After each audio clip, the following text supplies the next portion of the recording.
সবাই কেমন আছেন? গুড মর্নিং, শুভ সকাল সবাইকে। আমার পেজে অনেক স্বাগতম। তো যে কথাটা বলতে আসছি, আমি একটাই কথা বলতেছি যে আসলে মানুষের ভাইরাল হওয়ার জন্য কি দরকার, কত কি করলে মানুষ ভাইরাল হতে পারে, এটা আমি বুঝতে পারতেছি না। কিন্তু আসলে মূলত বিষয় হলো, আমার বাবুরে এত ভাইরাল হওয়ার দরকার নেই, আমি আছি নর্মাল, ওইটাই ভালো। মানে কতজন কত কথা বলে, কতজন কত কিছু করে, মানে ভাইরাল হওয়ার জন্য।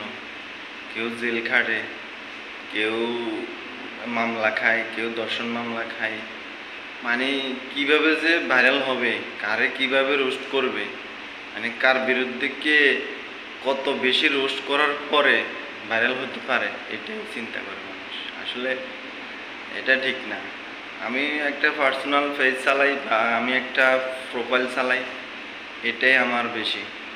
ঠিক আছে, সবাই ভালো থাকবেন, আর কিছু বলতে চাই না। সবচেয়ে বড় কথা হচ্ছে, ভাইরাল হওয়ার জন্য কি দরকার শুধু একটু কমেন্ট করে বলবেন। আমার মনে হয় ভাইরাল হওয়ার জন্য শুধু প্রতিভা এবং নিজের কেরিয়ারটাই যথেষ্ট। ওকে।